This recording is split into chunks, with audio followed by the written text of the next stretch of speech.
So this is Ben Television News Roundup, a compilation of major stories in the weekend. I'm Tunde Alabi, and thank you for being part of the program today.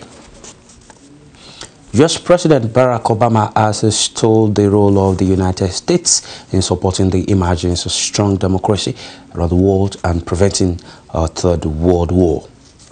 Mr. Obama disclosed this in his address during the United Nations General Assembly session in New York.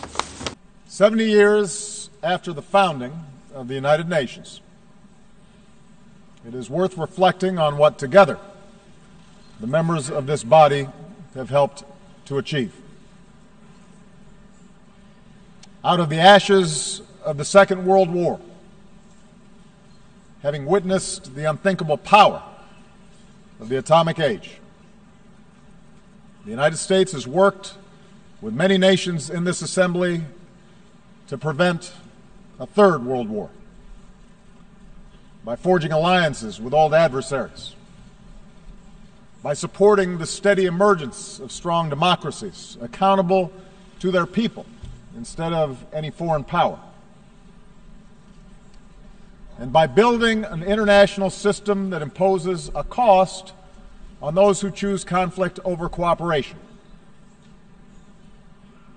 an order that recognizes the dignity and equal worth of all people. That is the work of 7 decades. That is the ideal that this body, at its best, has pursued. Of course, there have been too many times when, collectively, we have fallen short of these ideals. Over 7 decades, terrible conflicts have claimed untold victims. But we have pressed forward, slowly, steadily, to make a system of international rules and norms that are better and stronger and more consistent. It is this international order that is underwritten, unparalleled advances in human liberty and prosperity. It is this collective endeavor that's brought about diplomatic cooperation between the world's major powers and buttressed a global economy that has lifted more than 1 billion people from poverty. It is these international principles that have helped constrain bigger countries from imposing our will on smaller ones and advance the emergence of democracy and development and individual liberty on every continent. This progress is real. It can be documented in lives saved and agreements forged, in diseases conquered, and in mouths fed. And yet we come together today knowing that the march of human progress never travels in a straight line, that our work is far from complete, that dangerous currents risk pulling us back into a darker, more disordered world. Today we see the collapse of strong men and fragile states breeding conflict and driving innocent men, women, and children across borders on an epic scale. Brutal networks of terror have stepped into the vacuum. Technologies that empower individuals are now also exploited by those who spread disinformation or suppress dissent or radicalize our youth. Global capital flows have powered growth and investment, but also increased risk of contagion, weakened the bargaining power of workers, and accelerated inequality. How should we respond to these trends? There are those who argue that the ideals enshrined in the UN Charter are unachievable or out of date, a legacy of a post-war era not suited to our own. Effectively, they argue for a return to the rules that applied for most of human history and that predate this institution. the belief that power is a zero-sum game, that might makes right, that strong states must impose their will on weaker ones, that the rights of individuals don't matter, and that in a time of rapid change, order must be imposed by force.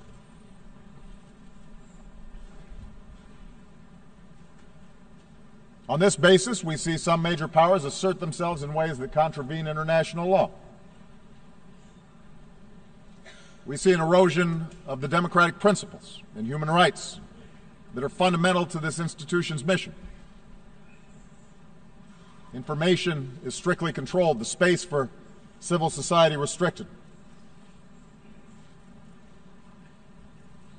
We're told that such retrenchment is required to beat back disorder, that it's the only way to stamp out terrorism or prevent foreign meddling. In accordance with this logic, we should support tyrants like Bashar al-Assad, who drops barrel bombs to massacre innocent children, because the alternative is surely worse.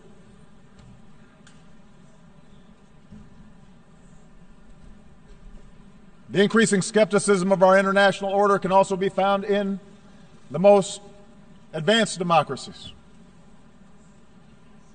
We see greater polarization, more frequent gridlock, movements on the far right and sometimes the left that insist on stopping the trade that binds our fates to other nations, calling for the building of walls to keep out immigrants. And most ominously, we see the fears of ordinary people being exploited through appeals to sectarianism, or tribalism, or racism, or anti-Semitism. Appeals to a glorious past before the body politic was infected by those who look different or worship God differently. A politics of us versus them. The United States is not immune from this. Even as our economy is growing and our troops have largely returned from Iraq and Afghanistan, we see in our debates about America's role in the world a notion of strength that is defined by opposition to old enemies, perceived adversaries, a rising China, or a resurgent Russia, a revolutionary Iran, or an Islam that is incompatible with peace. We see an argument made that the only strength that matters for the United States is bellicose words and shows of military force, that cooperation and diplomacy will not work. As President of the United States, I am mindful of the dangers that we face. They cross my desk every morning. I lead the strongest military that the world has ever known, and I will never hesitate to protect my country or our allies unilaterally and by force where necessary.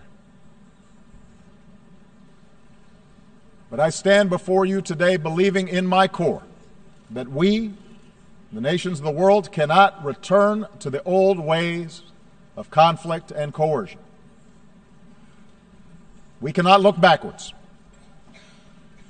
We live in an integrated world, one in which we all have a stake in each other's success. We cannot turn back those forces of integration. No nation in this assembly can insulate itself from the threat of terrorism or the risk of financial contagion, the flow of migrants, or the danger of a warming planet. The disorder we see is not driven solely by competition between nations or any single ideology. And if we cannot work together more effectively, we will all suffer the consequences. Also, Nigeria's President Muhammadu Buhari has praised Nigeria's peacekeeping efforts at different times in conflict resolution. Mr. Buhari said Nigeria has remained committed to the ideals of the United Nations and accepted international judgment against it over territorial dispute with its neighbors. Mr. President, 55 years ago, almost to the day, my predecessor, Nigeria's first Prime Minister, Alhaji Abubakar Tafawa Balewa, stood on this forum to declare Nigeria's desire to develop and maintain friendly relations with all countries. He also assured the world of our country's commitment to uphold the principles upon which the United Nations was founded. Mr. President, my country, Nigeria, has lived by this conviction, even when judgment went against us in territorial disputes with our neighbors. We respected those judgments and abided by them as a mark of respect for the rule of law and the charter of this organization. Nigeria's record in the United Nations peacekeeping is second to none. I myself, as a young officer in the Nigerian Army, did tours of duty in Congo and the Lebanon.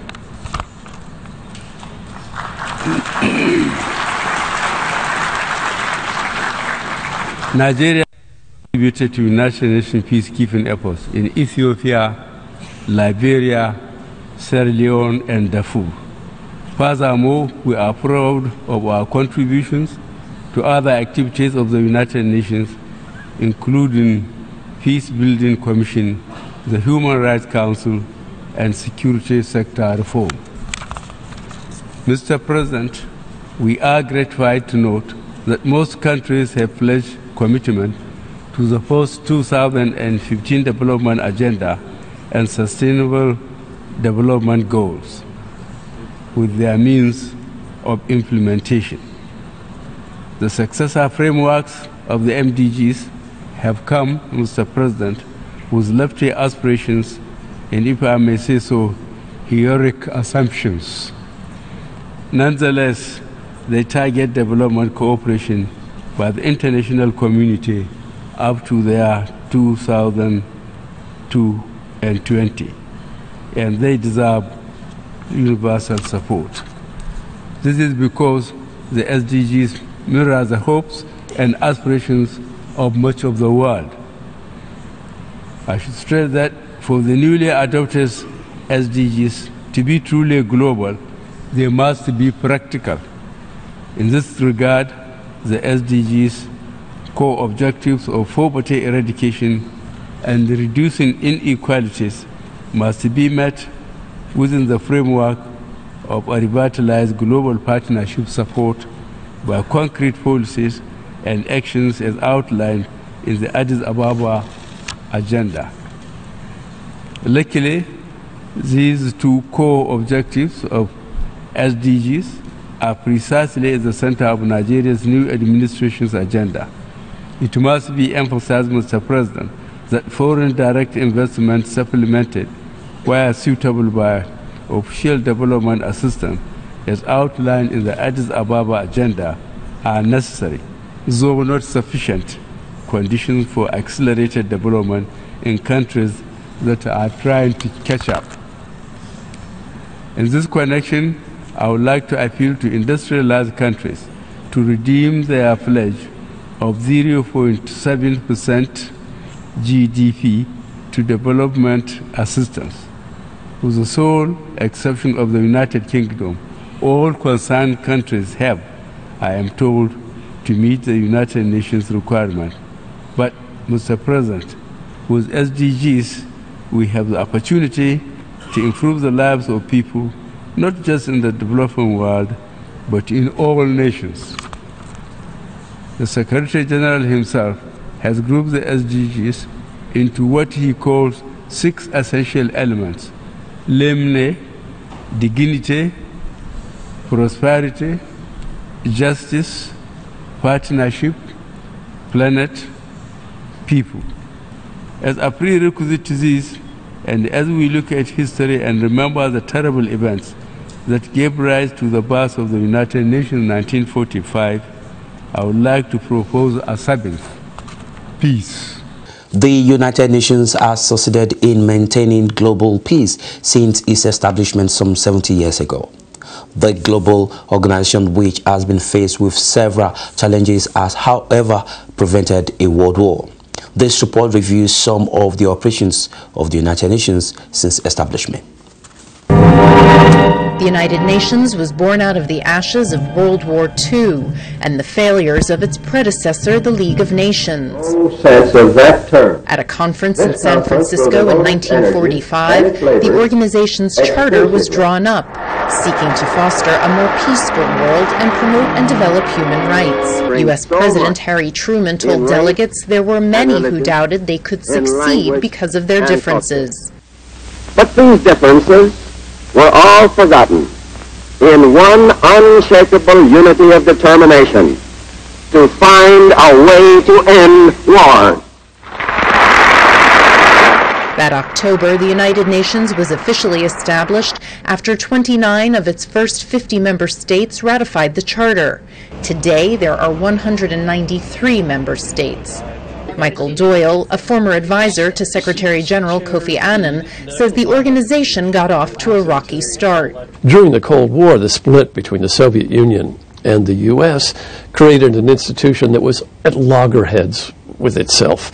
It could only work in the margins in peacekeeping in those particular conflicts where the U.S. and the Soviets wanted to take it off their own rivalry and let it work on the side. UN peacekeeping was born during this period, growing from a couple thousand blue helmets addressing the Suez Crisis in 1956 to more than 100,000 soldiers and police today. Peacekeepers protect civilians and aid workers in some of the world's most dangerous trouble spots. The UN also delivers humanitarian assistance to victims of war and disasters and tries to prevent and resolve conflicts. More recently, it has taken on climate change and eradicating extreme poverty. The world is changing, and the UN has to change and adapt with it. We cannot be static. 8 men have led the UN since 1945. Next year, a new Secretary General will be elected. Many say it is time for a woman. There are also calls for organizational reform, particularly in the Security Council, where 5 countries hold veto power. The one thing everyone can agree about is that the Security Council, as it was framed in 1945, no longer represents the power structure of the year 2015. Doyle says emerging powers want a seat at the table, and elected council members want more respect. The absence in a larger role of India, of Brazil, of Japan, of Germany, and one could go on, is significant. There are times at which the elected 10 feel like, as they call themselves, tourists rather than players. To stay relevant, the UN must evolve. However, that unless there is some major shakeup, some major structural reforms, that the institution will become more and more marginal. It'll become more of a historical relic. But many observers agree it is difficult to imagine today's world without the United Nations. The Labour leader Jeremy Corbyn has accused the Conservative government of deliberate attempt to deprive over 400,000 voters in London and several thousands across the United Kingdom the right to vote. Mr. Corbyn stated this at the Labour Party conference in Brighton, where he called on Labour Party members to resist the Conservatives' plan to give itself a political advantage over others. I want to start with a very fundamental issue about democratic rights in Britain.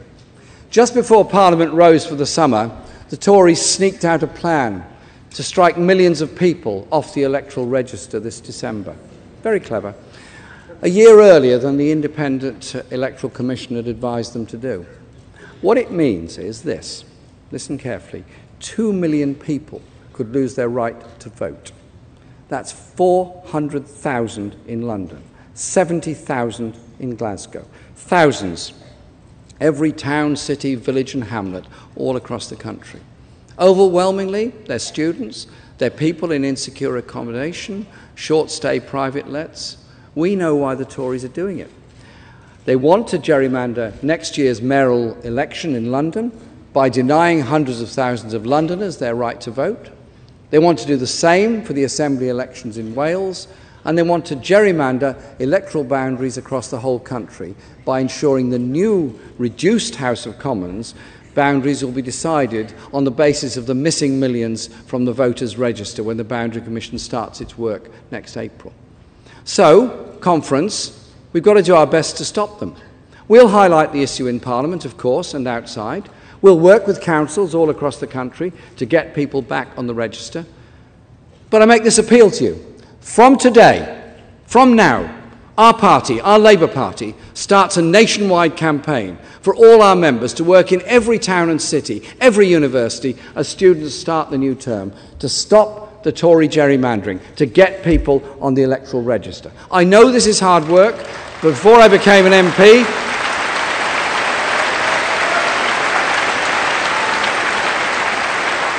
I was agent in Hornsey constituency for 10 years, and I know how hard and vital that work is.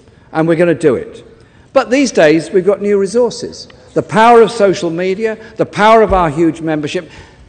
Conference, let's get to it and get those people on the register to give us those victories, but also to get fairness within our society. And friends, we need to renew our party in Scotland. I want to pay a big tribute to our leader in Scotland, Kezia Dugdale, and her MSPs.